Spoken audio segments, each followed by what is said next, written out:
दांत आ रहे हैं। अब मालूम है दांत भी आ जाए रेडीमेड बत्ती सी लगवा ली है, मोती से चमक रहा है, कागज आपको तो चल रहा है पे नकल। ओहो अब तो चना खाने चलते चलते। पर भगवान को भजन नहीं करेंगे। चौथी घंटी बजी, कमर टेढ़ी है गई, चलो ना जावे रास्ता में, लाठी लेके चल रहा है। और सुनो लाठी लेके चल रहे हैं ना, बोले एक काम करिए झंडू चमनप्राश मंगाओ में 2-2 चम्मच सुबह शाम डाबर चमनप्राश खाते सब, पर मैं भगवान को भजन नहीं करूंगा। अब भगवान बोले तो अच्छा ठीक है, तेरे खाली घंटी नहीं बजेगी, अब घंटा बजेगा और 5 लोग चुका के मारे गए। सब कहने कि मैंने शाम को तो देखे कि ना चले गए, सोते के सोते ही रह गए। आया है सो जाएगा राजा रंजपकी, कोई सिंहासन चढ़ चला, कोई कसा जंजीर। और जीव उसी प्रकार उसे नरक भी मिलते हैं, आपको बताया, उसको याद दिलाए जाते हैं। तो देखिए सुखदेव जी कहते हैं परीक्षित जिसका मन लगा है ना, तो वो दूर रहने पर भी भगवान के पास है, और जिसका मन नहीं है तो कथा में बैठने के बाद भी वो भगवान से दूर है। बाकी बेचैनी है वही करेगा, जाते बोलो बातें बोलो, अब मैं उठ के चल दूं। जब मन है ही नहीं, भगवान से जुड़ा ही नहीं, तो लगेगा कहां से। भाई वाह, सुखदेव जी ने फिर कहा, बड़ी सुंदर कथा कहते हैं राजन परीक्षित, परमात्मा की दृष्टि तो एक जैसी होनी चाहिए, है ना। भगवान न तो किसी को सुख देते न किसी को दुख देते, जीव अपने कर्म के अनुसार ही सुखी रहता है और दुखी रहता है। बड़ा सुंदर राजा राजन परीक्षित, आपने जो पूछा था भगवान भक्त को बचाते क्यों हैं, राक्षसों को मारते क्यों हैं? क्योंकि भगवान की संतान तो राक्षस भी है और भक्त भी है। तो ये कुछ भेद वाली बात है, भगवान को भेद नहीं करना चाहिए, है ना। यही सोच रहे हो राजा।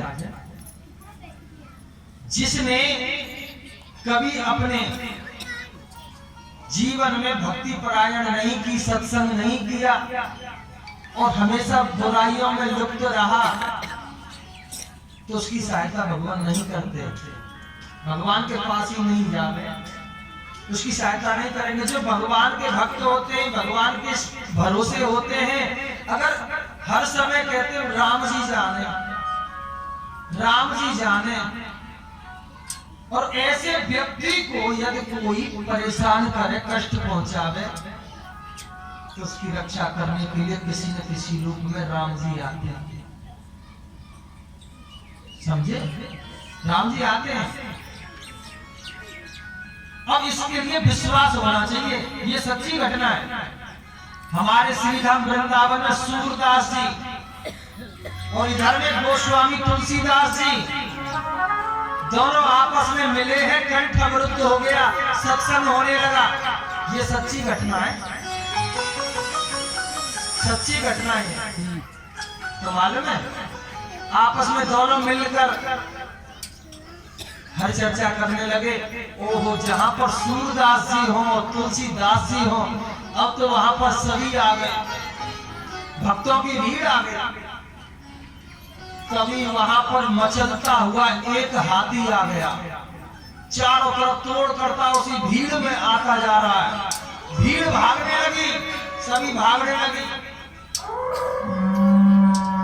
चारों तरफ हाहाकार बीत रही है। सूरदास जी बोले तुलसीदास जी से, क्या हुआ क्या हुआ? सुनो क्या हुआ? एक गजराज आ रहा है मचलते हुए। सूरदास जी बोले भैया हम तो चले। तुलसीदास जी ने बोले कि सुनो, विश्वास होना चाहिए अपने इष्ट पर, विश्वास होना चाहिए। सूरदास जी बोले का करे को विश्वास, मेरो लाला तो छोटो है, मेरो तो गोपाल कन्हैया छोटो, बुका हाथी से रक्षा करे। हाँ तुम्हारे राम जी ने वो भी तीर बाण लेके आएंगे तो 1 मिनट में। तो यही हुआ वास्तव में। बाबा तुलसीदास जी बैठे रहे और वहां पर एक अचानक तीर आया, पता नहीं कहां से आया। तो ये विश्वास होना चाहिए। बोलिए वृंदावन बिहारी लाल की जय हो। देखिए जो भगवान पर जो प्रसादी चढ़ जावे, फिर उस प्रसादी को पैरों के नीचे नहीं आना चाहिए, बड़ा दोष लगता है।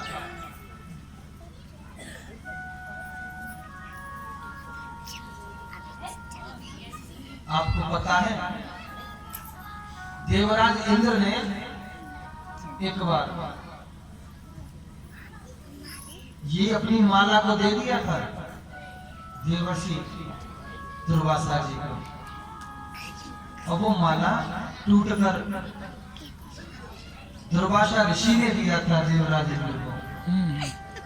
देवराज इंद्र से वो माला टूटी, गजराज के पैर के नीचे कुचल गई। इसी का परिणाम क्या मिला था मालूम?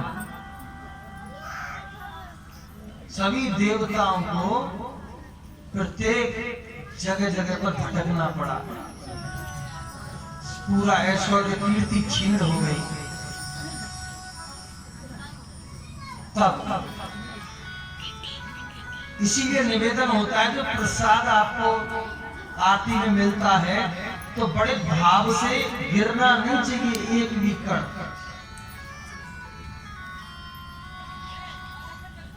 तो इस प्रकार से आपको प्रसाद की कहीं भी प्राप्ति हो तो प्रसाद को गिरना नहीं चाहिए, ये निवेदन।